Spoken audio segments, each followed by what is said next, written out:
Hi, my name is Laura Webb, and for this project I decided to make a tactile map for a student in a particular area around their school, and I'm going to show you what materials I used to make it, and also how I would use it with the student. So a tactile map, just beginning, is a map that a student with a visual impairment or blindness can actually feel instead of just look at visually. It's not flat.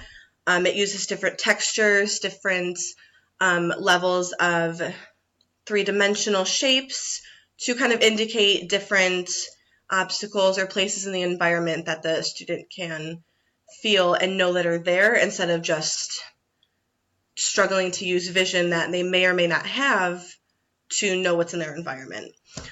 So what I used for this is I have a kit that's called the Picture Maker Wheatley Tactile Diagramming Kit, and this comes with a whole bunch of different Velcro shapes. The inside is just a black Velcro mat. So it also comes with different Velcro shapes, such as I have right here, I have purple felt squares that just give a different texture, maybe something that's more soft, or just differentiating between different squares. This is foam. This is a foam purple square. It comes with half circles that are smooth plastic. I have triangles that are made of felt. I have small squares that are made of felt as well. There are reflective squares that if you hold it up and kind of direct the light to it, kind of reflective there, which is cool. I have green triangles that are feel kind of rough to the touch, like sandpaper. I have circles that are hollow in the middle that are purple. And up here I have white rectangles that they have raised dots on them that are kind of wider dots that are easy to feel. So maybe for younger kids that would be helpful.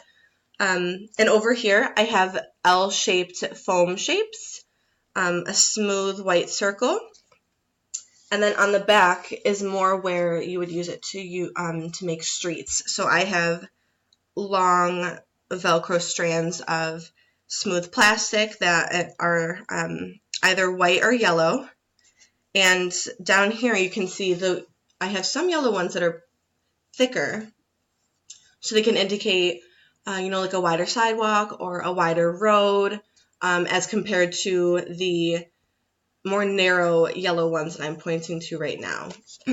In addition to these, I also have small felt circles and green kind of curved shapes. And then similar to the lines over here, I have little tiny lines that are probably about a ½ inch long, and they are smooth plastic and they come in either white or orange. So that's all the things that come with this particular kit. And in addition to that, I also used different paper that I had at my office or just around different school environments. So I have this particular textile paper. This is green, and it kind of has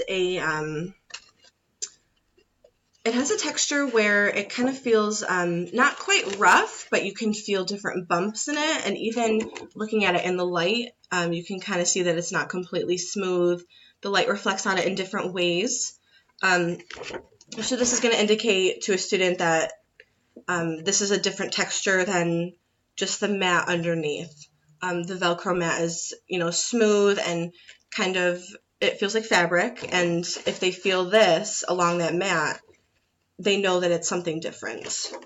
I also have more green paper, which is similar to the one I just showed you, but this paper, this is rough and it feels more like sandpaper. It's got, little rough spots on it, and this is actually interesting because I can tear it, well, not tear it, I can peel off the back and it is a sticker, which is cool. I can just stick it to a map or a particular worksheet that the student is working on.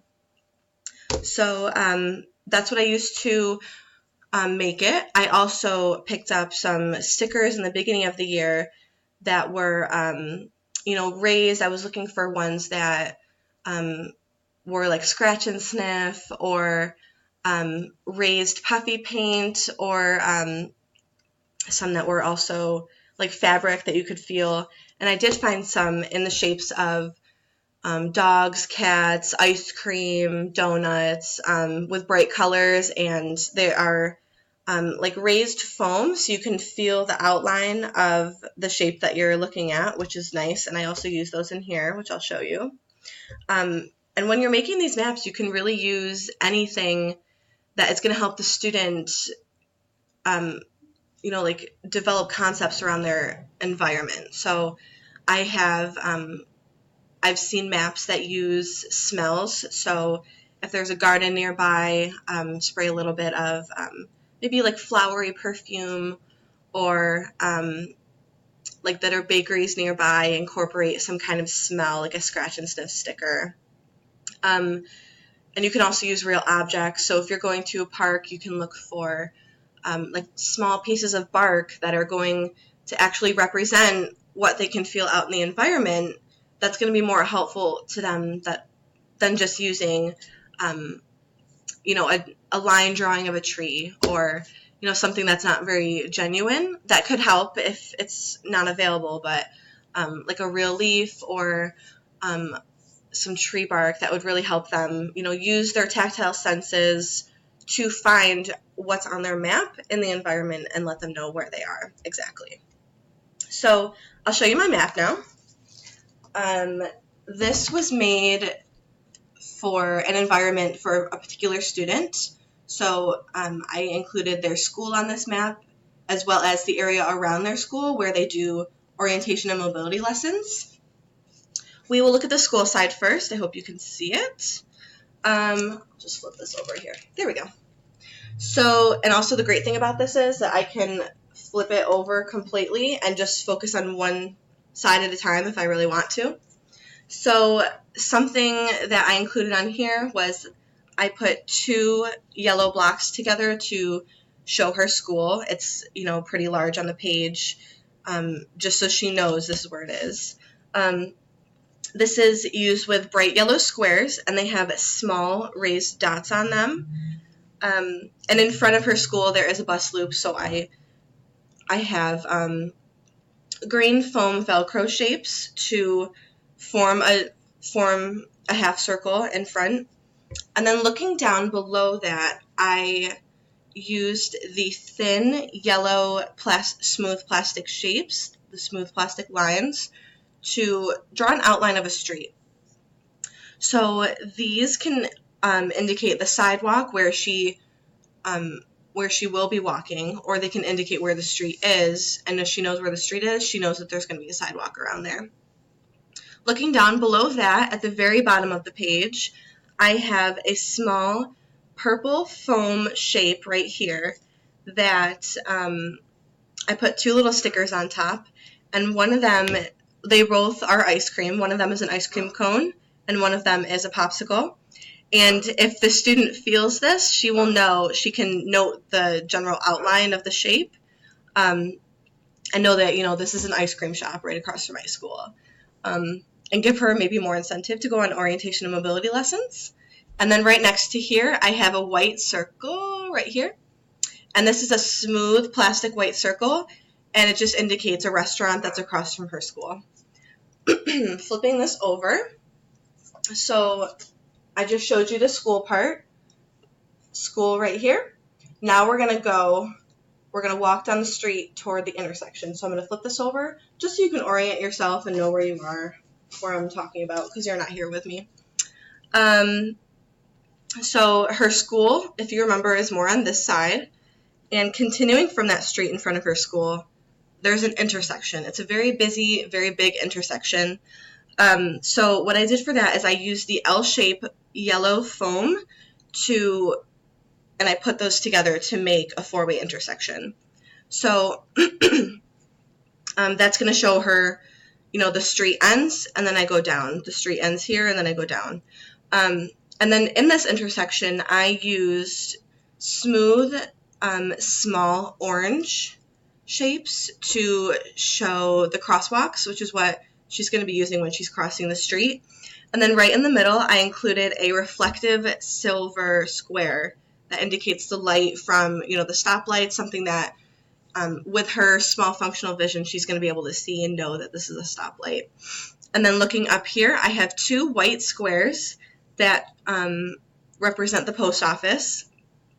And they have raised dots on them. So you might remember that for the school, I have 2 yellow squares that have raised dots. These, however, are larger raised dots, so they're different from the other dots that she feels, and she'll know, this isn't my school, this is the post office. And then looking over here, this is the green paper that is sticky on the back, so I just stuck it right to the felt. And this is sandy, it's kind of rough to the touch, so this can kind of indicate a park for her. And I also have more tactile stickers up here that are flowers, and they're raised so that she can feel the outlines of the petals.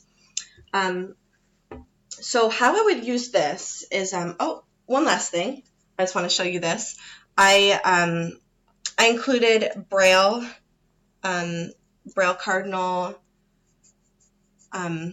the directions so that she can feel, north, south, east, west, right down here.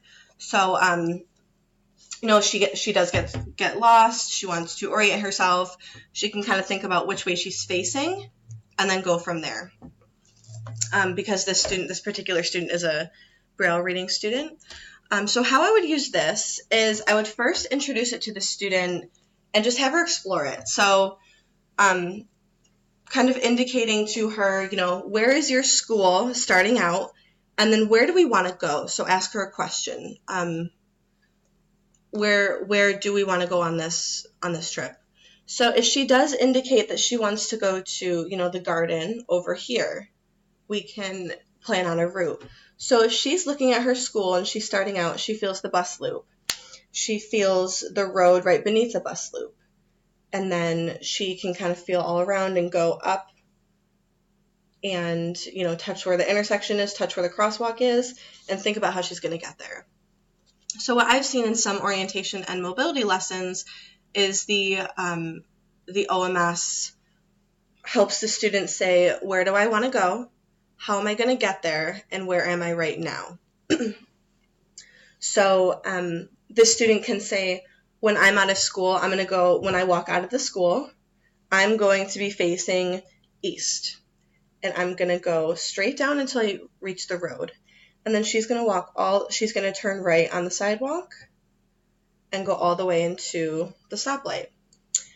And then she can indicate which way she's going to travel at the stoplight. So she knows that she is going to use the pedestrian traffic signals, and she can also use a binocular to see them across the street.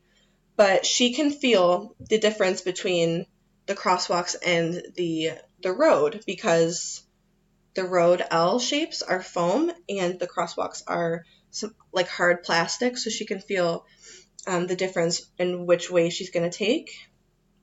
And then when she crosses the road, she can turn right and then go right up into the garden.